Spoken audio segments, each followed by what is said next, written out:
La noticia, con responsabilidad y objetividad, para analizar los eventos que definen el rumbo del país. Presentamos Punto de Vista. Un minuto falta para las 7 de la mañana. Buenos días, ¿cómo están? Esperamos que muy bien. Nosotros listos para presentarles nuestro programa Punto de Vista esta mañana. Felicitamos a las madres en el mes de la madre porque tú eres la mejor. Gracias por tu amor incondicional, por tu entrega y por ser un pilar fundamental de las familias salvadoreñas. La red de cooperativa Fedecases te desea un feliz mes de las madres. Esta mañana, a nombre de Miguel Figueroa, una amiga y servidora Neri Mabel Reyes, junto a nuestro invitado, le damos la cordial bienvenida. Es mañana del jueves 14 de mayo. ¿Qué tal, ministro? El ministro de Justicia y Seguridad Pública, Rogelio Rivas, nos acompaña. ¿Cómo está, ministro? Bienvenido a la KL. Gracias, Neri. Un saludo a todos sus radioescuchas. Nuevamente, pues muy cómodo. Sí, qué bueno. De ISKL. Gracias, ministro. Es varias veces a las cuales he asistido como ministro de Justicia y Seguridad. En la primera no podíamos coincidir con su agenda, ministro. Estado antes hablando sí, de municipalismo. De municipalismo, una de sus áreas. Y también muchos años también atrás. La gobernación departamental. La gobernación departamental de San Salvador, hablando del mes cívico, hablando de lo que pasaba en protección civil y el gabinete de gestión departamental de aquel momento. Sí, importante en cada esfera de su trabajo, ministro. Siempre le damos seguimiento y hoy en el tema de seguridad, un momento crucial porque hay líneas paralelas que ustedes desde el área de seguridad están trabajando, apoyando el control para que se respete la cuarentena domiciliar, pero también a partir del 23 de abril hubo que reorientar acciones y de nuevo fortalecer el trabajo directamente del tema de seguridad pública, ministro. ¿Ha sido sostenible después de este pico que hay de incremento de homicidios y de una fuerte investigación que ustedes la orientan a centros penales también?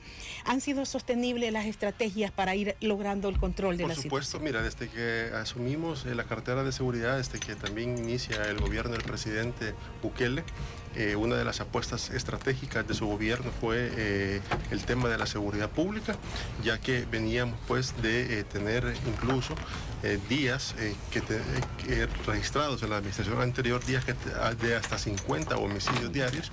Evidentemente era una preocupación de los salvadoreños y es una preocupación de los salvadoreños el tema de la seguridad pública, y hemos demostrado que en el año de gestión hemos logrado mantener la tendencia hacia la baja de los homicidios. Incluso el mes de abril fue incluso, el mes de marzo, fue incluso el mes con menos homicidios. En lo que va de la administración del presidente Bukele registramos alrededor de 66 homicidios. En marzo. En el mes de marzo, es decir, fue el mes en los cuales pues obtuvimos el mejor resultado en temas de seguridad pública, en tema de homicidios. Y lo que estábamos solicitando pues a la Asamblea Legislativa era que justamente para garantizar la sostenibilidad del Plan Control Territorial, la cual hemos demostrado de que puede ser sostenible en el tiempo, pero evidentemente para tener aún mejores resultados de los que se está teniendo, es que estábamos solicitando la orientación de algunos créditos que se habían solicitado para el Plan Control Territorial, específicamente para la fase 2, que era alrededor de $91 millones para la estrategia de prevención de la violencia, porque no solamente puede ser el tema represivo, y el tema de también la modernización de los cuerpos de seguridad. Ahí venía la Fuerza Armada y venía la Policía Nacional Civil con 109 millones. Tú te recuerdas muy bien de este tipo de financiamiento que estábamos solicitando. Pues estamos, la fase 2, estamos todavía a espera que la Asamblea Legislativa ratifique el crédito, porque sí autorizó los de 91 millones. Pero de la fase 3 quedó completamente congelado, y pues sobre todo que también se vino el tema de la pandemia, la cual pues se le ha dado una prioridad muy importante, que es la salud del pueblo salvadoreño. Teniendo marzo con una baja considerable, sustancial, ministro, por supuesto. Abril se dispara por un pico que hubo en un día específico. El fin de semana, mira, sí, efectivamente, esto coincidió, fueron varios escenarios. Uno, estaba la mayoría de la fuerza pública orientada al tema de la pandemia, porque recordemos que tanto la Fuerza Armada como la Policía Nacional Civil y como el personal también del Ministerio de Salud se encuentran en primera línea combatiendo y conteniendo el virus, ¿verdad? Que es un tema muy importante. Entonces, evidentemente, intentan estos grupos criminales recuperar el territorio, el cual, pues, de alguna forma había quedado minimizado porque se habían orientado estos elementos de seguridad pública hacia el combate a la pandemia. Intentaron recuperar los territorios que evidentemente ya seguridad pública los había ya tomado, ¿verdad? Porque recordemos que el tema de las pandillas es un tema eminentemente territorial. Sí. Incluso la disputa entre ellos mismos es por el control del territorio. Porque a través de controlar los territorios ellos ejercen miedo sobre la población, ejercen control, otro tipo de delitos como extorsiones, como gente que desaparece en esos lugares y que evidentemente se habían visto minimizados por el actuar de los cuerpos de seguridad pública. Sabemos que todavía hay territorios en los que probablemente pueda estar complicado, pero recordemos que tenemos apenas un año de gestión, pero que evidentemente vamos hacia ese camino de tener un control absolutamente del 100% del territorio. Fíjate que en lo que va del año, el promedio del año de enero a mayo, registramos un promedio de 3.61 homicidios diarios. Cuando asumimos el gobierno teníamos un promedio casi de 9 homicidios diarios. Evidentemente estamos registrando 6 homicidios menos. Está hablando de cuando recibieron en junio de 2019. En junio del año pasado, así es. Entonces, a un año casi un año. Casi un año, estamos a días para cumplir un año. Tenemos un promedio de 3.61, lo que significa una reducción casi del 60%. Imagínate lo que significa llegar a esos niveles a esos niveles porcentuales, todo, digamos, las estrategias que hay que orientar a esos territorios, los presupuestos que hay que orientar, evidentemente, pero sin embargo, pues este gobierno ha mostrado la voluntad de mejorar los cuerpos de seguridad, se les ha incrementado su salario.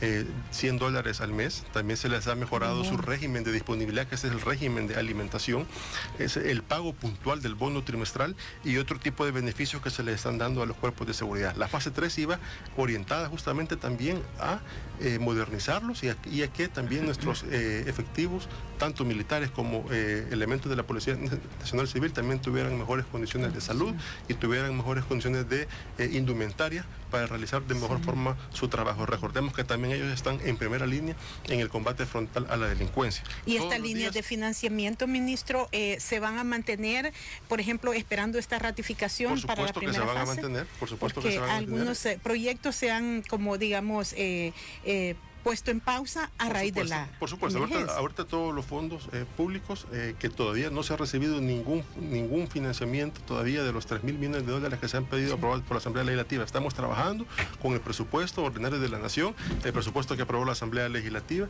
y que están ejecutando las carteras de Estado que iban a ejecutar de manera ordinaria a través de todo este año, en todo el año 2020. Hay que aclarar eso a la ciudadanía, que todavía no se ha recibido, incluso debe de ir nuevamente a la Asamblea Legislativa para su ratificación de los $2.000 millones. Por ahí han generado algunos diputados una cortina de humo diciendo que el gobierno no está transparentando el uso de los fondos, si todavía ni siquiera se han recibido. Incluso también estamos recibiendo ya auditorías permanentes por parte de la Corte de Cuentas de cómo se está manejando el tema de los recursos que estaban dentro del presupuesto 2020 para el tema de la pandemia. Pero la seguridad seguirá siendo la prioridad y estos financiamientos deberán completarse, ministro. Por supuesto, mira, de hecho se requieren, evidentemente, aquí iba orientado para la compra de radiopatrullas. Se requieren radiopatrullas para tener mejores controles sobre los territorios, para tener una mejor respuesta también cuando un ciudadano llama al 911 y pone una denuncia que está pasando, se está cometiendo algún delito, y muchas veces dicen, mire, la policía nunca viene, pero es evidentemente por la falta de recursos, y necesitamos, por supuesto, también dotar de mejores vehículos al sistema 911 para tener una mejor respuesta inmediata a la ciudadanía. Por tanto, el tema de los homicidios ya hemos demostrado que puede ser sostenible en el tiempo. Y fíjate que no solamente también el tema de los homicidios han ido a la baja, sino también el tema de los desaparecidos. Por ahí decían, sí, pero lo que pasa es que están desapareciendo a la gente y ahora pues ya no la matan, sino que hoy la desaparecen. Sí. Pues evidentemente esos son los grupos que intentan desestabilizar al gobierno. Pero fíjate que hemos tenido una drástica también, una drástica y significativa reducción en el tema de los desaparecidos. El año pasado cerramos con una variación que ronda el 16%. recordemos que tomamos el gobierno en junio del año pasado. Tuvimos una reducción de el 16% en los desaparecidos, pero de ese universo que fueron 1.315 casos de desaparecidos, los cuales nos tocó enfrentar en los primeros 6 meses de gobierno, el 58% de esos desaparecidos fueron personas que las ubicamos con vida.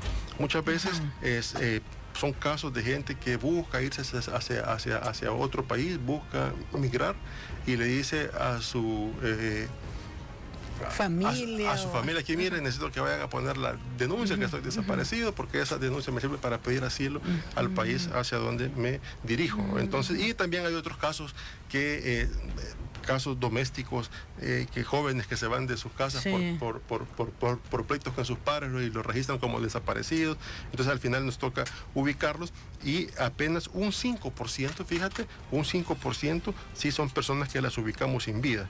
Y el otro porcentaje restante son personas que todavía pues nos encontramos en la búsqueda de ellos, que es todavía el protocolo de actuación y de vigencia de la denuncia de desaparecido pues sigue activa.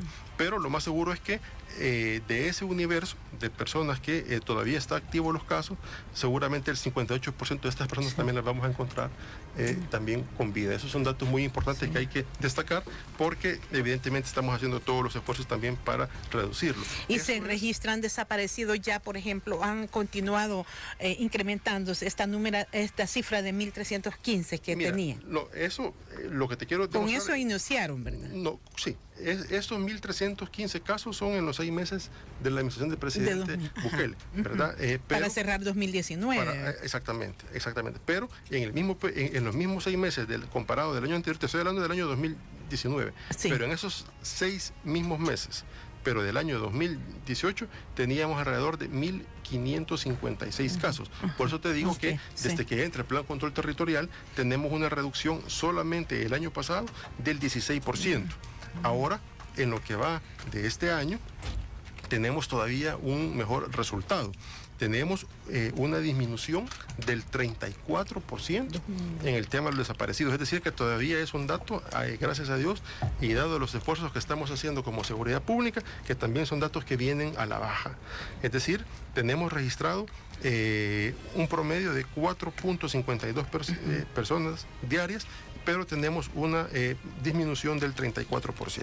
Y de ese porcentaje siempre ubicamos a un buen porcentaje de personas, las ubicamos con vida, y apenas un 5% son los casos que sí lamentamos que sí son casos que son personas que se encuentran pues fallecidas por diversos motivos, ¿verdad? Pero es un porcentaje muy mínimo de personas desaparecidas las que ubicamos sin vida. Pero en su mayoría, afortunadamente, son personas que las ubicamos. En abril se dio un giro a endurecer controles y a cambiar régimen carcelario, ministro. ¿Qué evaluación tienen de estas medidas que se refleje en un resultado del plan? Mira, evidentemente, cuando se da inicio al Plan Control Territorial, una de las acciones, esta es lo que pasó hace un par de días atrás, eso es una de las diferentes acciones que se han hecho, porque con anterioridad también hemos tomado algunas medidas drásticas, como decretar estados de emergencia en los centros penales. Se hizo con la finalidad de hacer una reingeniería del sistema carcelario, de hacer un reacomodamiento, porque en algunos centros penitenciarios efectivamente teníamos un grado de hacinamiento muy importante, que lo hemos venido disminuyendo justamente ya con la misma infraestructura que se tenía, pero para hacerlo teníamos que evaluar los perfiles, cada perfil criminológico de cada privado de libertad, que ronda alrededor de los 40.000, para poder hacer una reingeniería de eso. Y uno de los logros muy importantes también es el bloqueo efectivo de la señal de los centros penales hacia el exterior. Es decir, ahora sí podemos garantizar que no hay comunicación vía celular, vía mensaje de texto, vía redes sociales de los centros penales hacia afuera, cosa que en la administración anterior estaba pasando, y era una de las concesiones que tenía el gobierno anterior con estos grupos criminales. Recordemos que hay dos exministros del FMLN que están siendo procesados o que se están siendo investigados por haberse reunido con estructuras criminales, con este tipo de estructuras. Uno de ellos es un exministro de Justicia y Seguridad y un exministro de Gobernación. Que valga aclarar que este exministro de Gobernación Aristides Valencia, una vez llega al juzgado, el cual era requerido para intimarlo, para decirle de qué estaba siendo acusado, al día siguiente o a los 2 días abandonó el país. Por tanto, esperamos que no vaya a tomar la misma estrategia que su correligionario, Sigfrido Reyes, que pide asilo en México. Tienen que venir a aclarar estos actos de corrupción a los cuales pues ellos han sido parte. Y a este caso del exministro de Gobernación se le ha dado seguimiento o corresponde directo a la instancia judicial. Mira, eso corresponde directamente a la instancia judicial, ya está en sede también fiscal, ya la fiscalía pues ya está haciendo, está siguiendo el juicio. Esperemos pues que lograr una condena ejemplarizante, ¿verdad? Esperemos que también todos estos criminales con los cuales se sentaron a negociar con estos pandilleros también puedan dar la cara. Vimos cómo la semana pasada la Asamblea Legislativa mandó un mensaje de impunidad al no querer desaforar al diputado Norman Quijano, quien ha sido pues y ha mostrado evidencias suficientes a través de videos en los cuales pues se demostró que él había estado reunido con pandilleros, que habían dado fuertes sumas de dinero a cambio de favores electorales, pues, pero la Asamblea Legislativa mandó un claro mensaje de impunidad, pero somos optimistas y esperamos que una vez deje de ser diputado, Norman Quijano puede enfrentar la justicia, o el otro año en un escenario diferente de correlación en la Asamblea Legislativa pueda ser desaforado para que pueda enfrentar la justicia, pero de que enfrente la justicia deberá enfrentar la justicia. Retomando lo que me decía de la evaluación de estas medidas, poner por ejemplo a miembros de las estructuras criminales distintas en una misma celda. ¿Esto ha dado resultados? Mira, sí, porque fíjate que lo que tú logras, que cuando logras unificar a estos pandilleros, ponerlos en una misma celda, independientemente de la pandilla a la que pertenezcan, se rompe con la cadena de comunicación, porque evidentemente ellos no van a poder comunicar o no van a poder decir cuáles son sus estrategias, o si intentan mandar un mensaje hacia el exterior, evidentemente no lo van a decir porque la pandilla contraria afuera lo va a conocer. Pero pudimos ver cómo se estaban comunicando a través de señas dentro del centro penal, se estaban comunicando con un reo que estaba por quedar en libertad, que evidentemente llevaba a órdenes para ejecutarlas en los territorios. Y ahí podemos ver cómo intentaron utilizar o aprovechar que los cuerpos de seguridad estaban en una muy buena proporción destinados a la pandemia para recuperar los territorios. Abonado a eso, también la Corte Suprema de Justicia manda también un claro mensaje de impunidad a las estructuras terroristas, liberando a un pandillero el cual estaba siendo acusado por cometer 160 homicidios y tenía una condena de 350 años. Pero pudimos ver pues que a través de una negligencia del sistema judicial queda en libertad un reo de esa magnitud. Imagínate qué se le dice a los padres de las víctimas de esas 160 personas que este pandillero cometió. Imagínate si hay testigos criteriados que sirvieron para enjuiciarlo. Eso es un tema muy delicado y que espero que el presidente de la Corte Suprema de Justicia tome acciones y que también la Fiscalía investigue a este juez que tomó esta decisión, porque el combate a estos grupos criminales no solamente es un deber del Ejecutivo, del gobierno, que evidentemente está haciendo todos los esfuerzos necesarios para poder combatir a estos grupos, sino que también corresponde a que la Fiscalía General de la República haga su trabajo. También le corresponde al sistema judicial también ejecutar su trabajo de manera eficiente para poder lograr condenas a través de este tipo de cometimientos de delitos. Por tanto, evidentemente era necesario reforzar cualquier medida que se pueda tomar dentro del sistema carcelario del país. Evidentemente estas medidas se tomaron en aquellos penales que son el de máxima seguridad y que son de seguridad, que son penales donde tenemos mayoritariamente población de estas estructuras terroristas. Sí, y decía el director de la policía que habían ubicado ya a este reo que bajo el tecnicismo del proceso judicial quedó en libertad. ¿Se mantiene la ubicación de él o cuál es el proceso en materia de seguridad? Mira, evidentemente tenemos un rastreo importante, ¿verdad? Pero eso no es el deber ser, todavía no ha habido ninguna orden judicial, ¿verdad? Como para poder volver a girar una orden de captura y ponerlo nuevamente ante la justicia. Esperemos que se haga. Y esperemos que este tipo de mensajes los demás órganos del Estado no lo estén mandando a la ciudadanía, porque imagínate que la Asamblea Legislativa manda un claro mensaje de impunidad a la clase política, que no importa que se sienten con pandilleros, ¿verdad?, que no les va a pasar nada. Y el sistema judicial mandando un claro mensaje de impunidad en donde este tipo de estructuras criminales pueden cometer cualquier delito y que pueden quedar en libertad a través de un tecnicismo jurídico. Eso no se vale, porque nosotros estamos haciendo todos los esfuerzos necesarios para poder contener la delincuencia, para poder meter a la cárcel a los criminales, y de nada sirve tener resultados tan exitosos si de alguna forma, por querer boicotear el trabajo del gobierno, se realizan este tipo de acciones en los diferentes órganos del Estado. Las 7 de la mañana con 20 minutos, vamos a una pausa comercial. Hablamos hoy con el ministro de Justicia y Seguridad, Rogelio Rivas. 7 de la mañana con 26 minutos, estamos en Punto de Vista.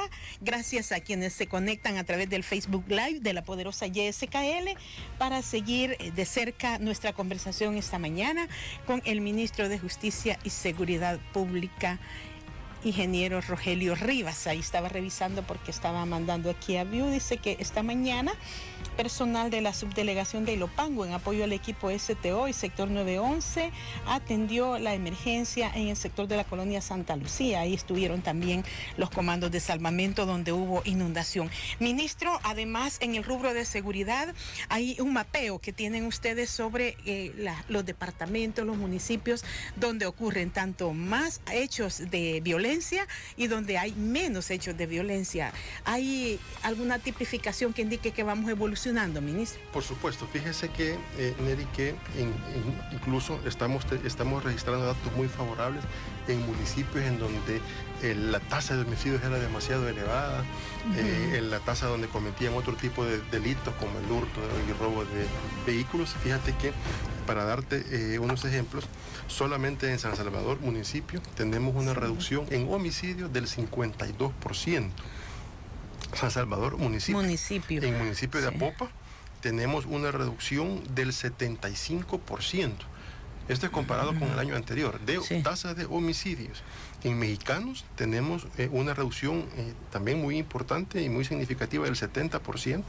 En Santa Ana, municipio, tenemos una reducción del 83%. Fíjate, este es quizás el dato más alto, el cual en el municipio de Santa Ana tenemos una reducción del 83% de homicidios cuando teníamos tasas superiores.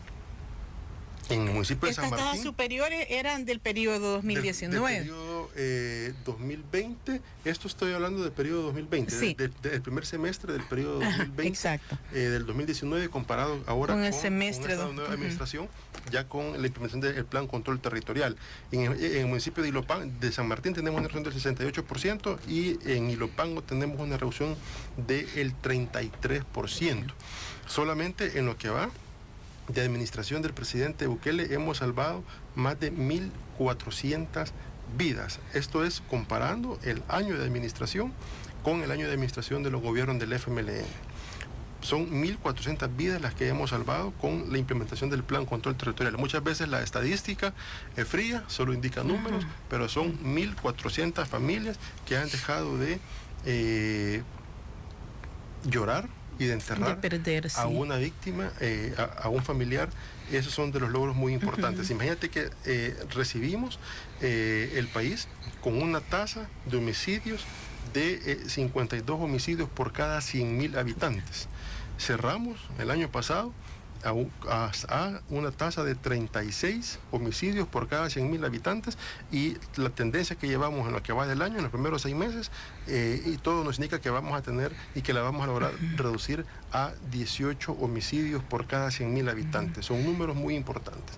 Solamente este mes tenemos un promedio de 2.1 homicidios diarios. Imagínate lo importante. En el mes de mayo. En el mes de mayo. Así estamos en a el mes 14, de mayo, 15 días, ¿verdad? Así es. En el mes de mayo también hemos registrado 2 días sin homicidios. No, perdón, son 3 días sin homicidios, pero son 2 días de homicidios sin homicidios de manera consecutiva. En lo que va de implementación del plan control territorial hemos logrado tener 19 días sin homicidios. Son datos impensables que antes nunca se podía imaginar que El Salvador podía cerrar sin homicidios. Y en lo de extorsiones, ministro, mira, ¿qué ha pasado? El tema de extorsiones, fíjate que hemos tenido datos, si bien es cierto, no ha ido a la baja, pero si tú te fijas en las últimas encuestas de opinión pública, la confianza de la ciudadanía en la Policía Nacional Civil ha ido creciendo. Producto de esa confianza que tiene hoy la gente, denuncia más el tema de la extorsión. Tú te has fijado, a través de las redes sociales de la policía y a veces de este servidor, hemos destacado capturas masivas que hemos hecho a nivel nacional a este tipo de estructuras que cometen la renta. Solamente hoy, en lo que va de la pandemia, hemos dado golpes muy importantes a extorsionistas. Ahí hay hombres y mujeres que son pandilleros, que estaban cometiendo extorsiones a nivel nacional. Hemos dado también y hemos asestado golpes importantes, no solo a homicidas, a violadores, sino que también a extorsionistas. También hemos desarticulado red de trata de personas también, las cuales ha sido también unos logros muy significativos, y también hemos hecho decomisos importantes en materia de droga. Solamente al inicio de la pandemia, cuando se decretaron las primeras medidas de cuarentena, ese mismo día estábamos junto a la Fuerza Armada. Este es un esfuerzo de la Fuerza Armada, de la Unidad Tridente, de la Fuerza Naval, de la Fuerza Armada. Se decomisaron alrededor de 5.5 millones de dólares en drogas en alta mar. Esos han sido logros muy importantes también que destacar dentro del Plan Control Territorial. Pero fíjate que déjame darte unos datos muy importantes. En los últimos 10 años de los gobiernos de Arena, es decir, en la administración del presidente Francisco Flores y del presidente Saca, y solo tomo en referencia los últimos 10 años porque son cuando la Policía Nacional Civil comienza a tener registro de estadísticas formales, no porque los gobiernos anteriores hayan hecho un buen trabajo. Seguramente no también hubieron muchos, pero no había una unidad formal de estadística formal. Pero solamente en los últimos 10 años de los gobiernos de Arena tuvimos 30.398 homicidios. Y en los 10 años, en los últimos 10 años que tuvimos de gobierno del FMLN, hemos registrado o tenemos registrado 40.550 homicidios. Es decir, que si tú sumas esos 20 años, casi estamos igualando a la cifra de homicidios del conflicto de la guerra civil. Y sobre todo que los gobiernos del FMLN, y sobre todo el último, obtuvo financiamientos para los programas de seguridad que fracasaron evidentemente. Por los datos que te estoy dando a conocer de cómo recibimos el gobierno, recibieron alrededor de 5.000 millones de dólares para ejecutar programas de seguridad. A nosotros no nos han aprobado ni un solo centavo de financiamiento. Todo lo hemos hecho con el presupuesto ordinario de la nación. Lo que se ha hecho tal vez es que se han reorientado algunos fondos de otras carteras de Estado hacia la cartera de seguridad, pero no hemos recibido financiamiento, y a pesar de eso estamos teniendo los mejores resultados en seguridad pública desde que llevamos estadísticas formales en el país. Y se ha fortalecido el presupuesto también para seguridad. Mira, es el mismo presupuesto que tenemos, evidentemente sí, se ha fortalecido en algunas áreas, como por ejemplo para centros penales, como para la Policía Nacional Civil, a través de las mejoras salariales que se le han hecho a los miembros de la corporación policial, y hemos dotado de algunos recursos, a pesar de no tener los recursos suficientes que los hemos estado pidiendo en la Asamblea Legislativa.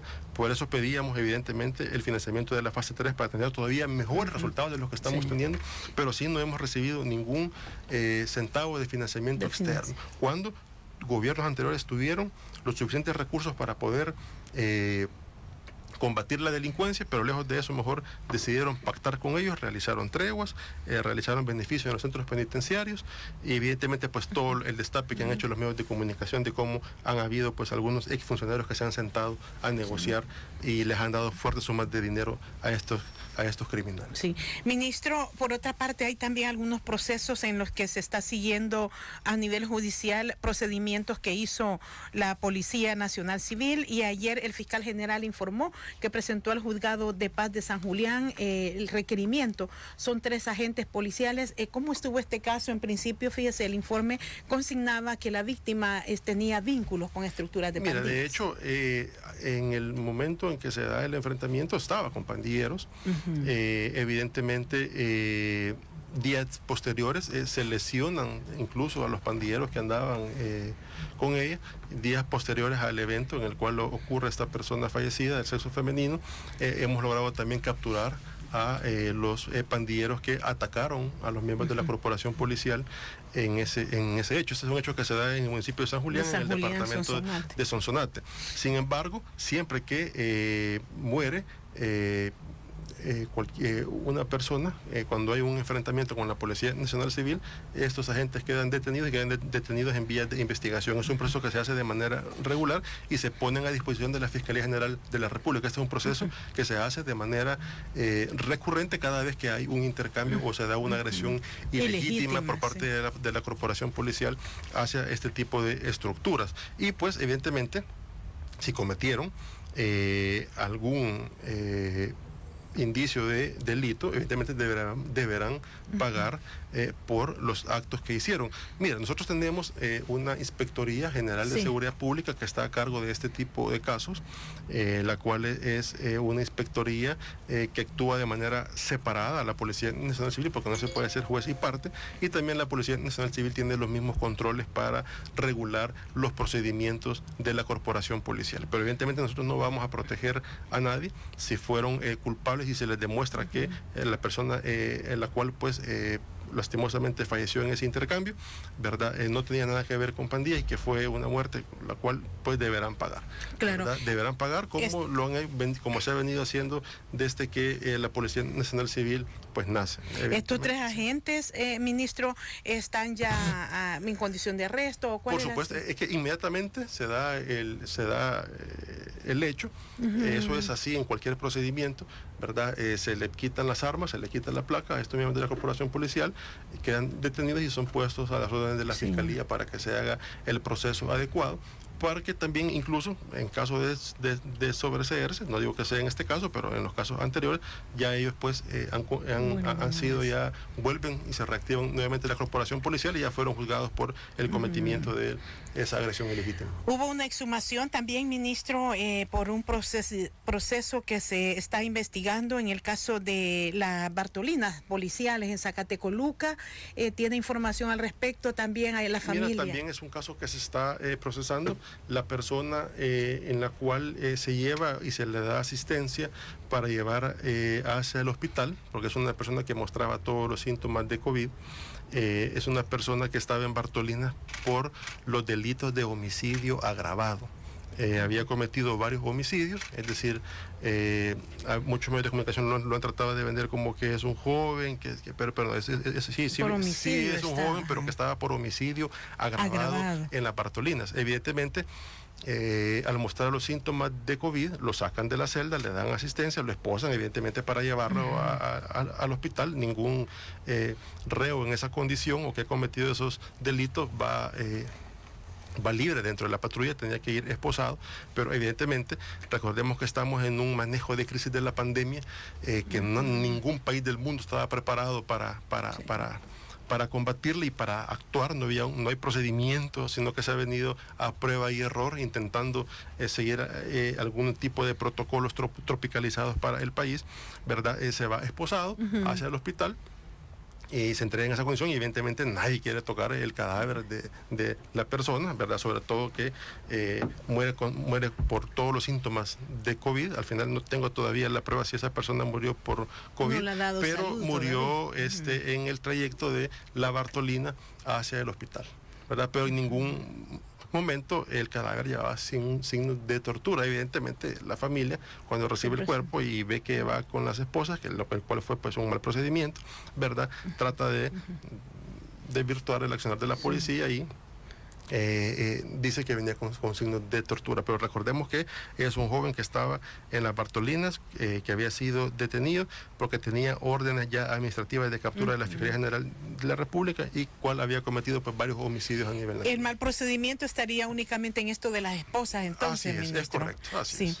Ministro, hablemos del trabajo que también desarrolla en el marco de esta pandemia por COVID-19. Hay retenciones y está en discusión, ministro, si se aprueba. Bueno, todavía no ha llevado formalmente la petición para el estado de emergencia. ¿Ustedes desde el área de seguridad creen que se debe ir combinando una prórroga de emergencia con una reapertura gradual o seguir la emergencia tal y como la hemos administrado? Mira, fíjate que eso evidentemente el solicitar o no una prórroga más a la cuarentena, eso pues es a criterio del Ministerio de Salud.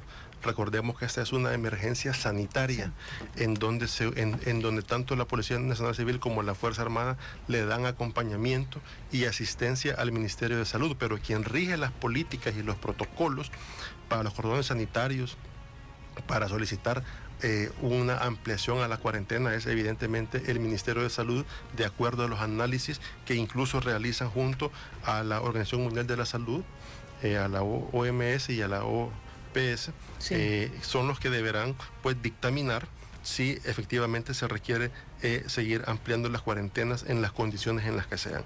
Y este informe pues se lo escalan al presidente de la República, y el presidente de la República es el que toma al final la decisión en base a lo que el Ministerio de Salud determina y también la OMS, para realizar una ampliación, o si la cuarentena pues ya es focalizada en ciertos municipios, pero eso ya queda a criterio del Ministerio de Salud. Nosotros como Seguridad Pública lo que hacemos es damos acompañamiento a los decretos ejecutivos en el ramo de salud.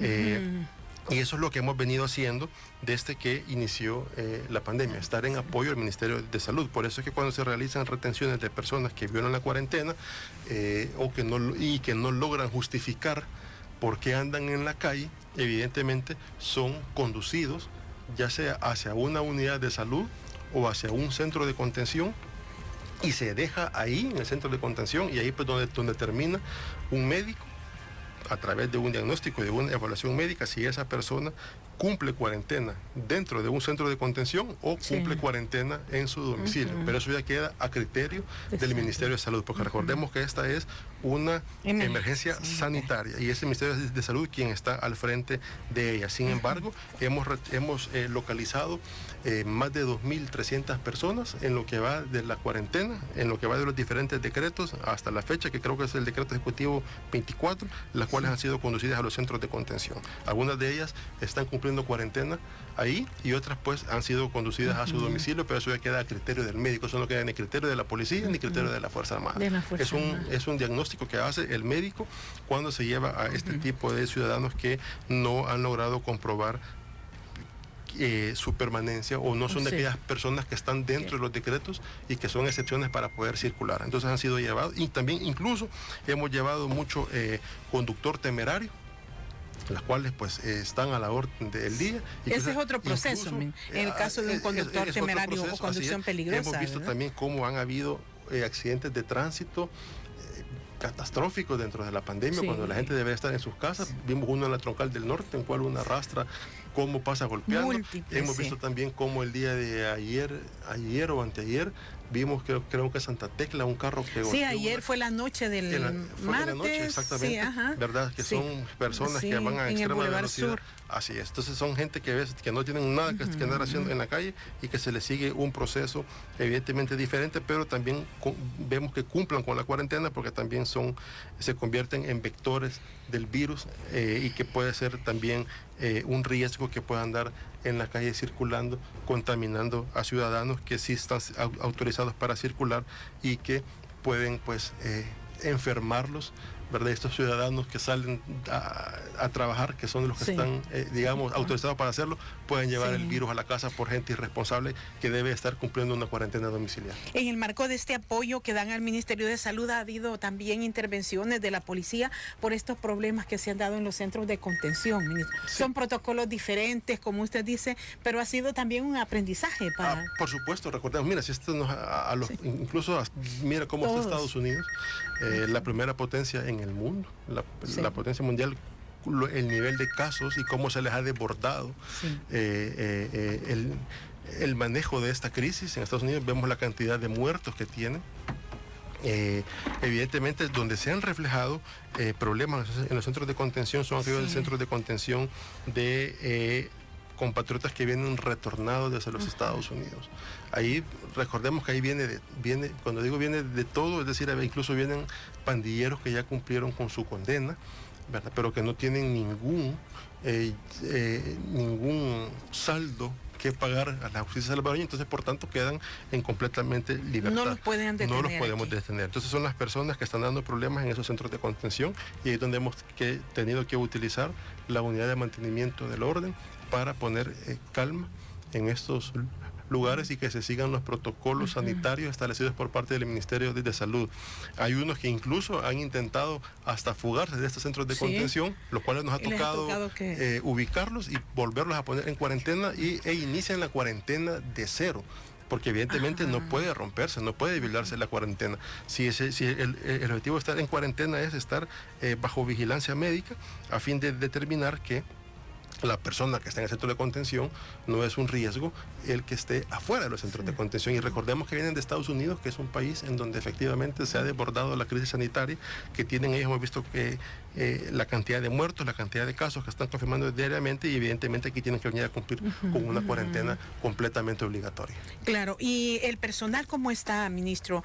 Con accesorios para enfrentar esta pandemia, ¿han tenido casos registrados? Bueno, la policía confirmaba el director. Sí, mira, tenemos 38 casos de miembros de la corporación policial. Ahí hay agentes y hay oficiales, los cuales están en condición estable, algunos asintomáticos. De estos 38 hemos recuperado a 6, los demás están en una situación estable.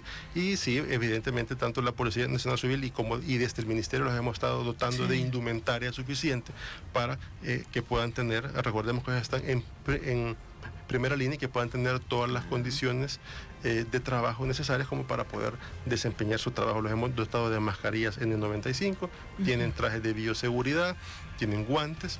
Evidentemente, pues estamos dotándolos constantemente para que tengan toda la indumentaria adecuada para poder estar siempre en primera línea, ayudando al Ministerio de Salud en la contención del virus y en la búsqueda de nexos epidemiológicos. Sí. Fíjese que otros países centroamericanos han reportado, por ejemplo, creo que Honduras, casos de COVID en la población carcelaria. ¿Nosotros cómo estamos? No, mira, afortunadamente sí, no tenemos registrado ningún caso de coronavirus dentro del sistema carcelario. Evidentemente, el director de centros penales ha tomado todas las medidas necesarias de salubridad, de sanitización, para garantizar que tanto la población carcelaria del país esté libre de COVID, y también todas aquellas personas que trabajan administrativamente dentro de los centros penales. Ahí hay controles sanitarios rigurosos que cumplir, los cuales también los ha dictado el Ministerio de Salud, y evidentemente pues estamos también en esa tarea titánica de evitar que el virus pueda ingresar a las cárceles del país. Afortunadamente no tenemos ningún caso registrado y esperamos mantenernos así. ¿A nivel administrativo, en el Ministerio de Seguridad, tampoco, ministro? No, a nivel administrativo no hemos tenido afortunadamente ningún caso de personal. Evidentemente pues hemos mandado a muchas personas a realizar cuarentena y trabajo desde sus casas, personas adultos mayores, mujeres embarazadas y alguna recurso humano que está en una condición de salud vulnerable que pueda ser afectada de manera inmediata por dar positivo a este virus. Así que tenemos un personal también reducido, el necesario como para poder operar en esta crisis. Bueno, ministro, muchas gracias por habernos acompañado aquí en la poderosa YSKL, preparándose para el 1 de junio, ¿verdad, ministro? Por supuesto. Vamos a ver cuáles serán las características, porque esto del distanciamiento social no va a tener ese toque de solemnidad que antes se le daba. Por supuesto, pero esperamos, ya estamos listos, tenemos resultados muy importantes, quiere destacar a la Asamblea Legislativa, así que... Y un reto por delante. Y un reto por delante, tenemos 4 años todavía, en los cuales estamos obligados a dar muy buenos resultados en temas de seguridad pública, y esperamos pues estar próximamente aquí siempre en Radio YSKL dando a conocer los buenos resultados en materia de seguridad pública. Muchas gracias y un saludo a todos estos radioescuchas. Gracias, ministro. Hemos conversado esta mañana con el titular de Justicia y Seguridad Pública, Rogelio Rivas, gracias a Fede Cases, aunque estemos lejos, aunque no podamos darte un abrazo.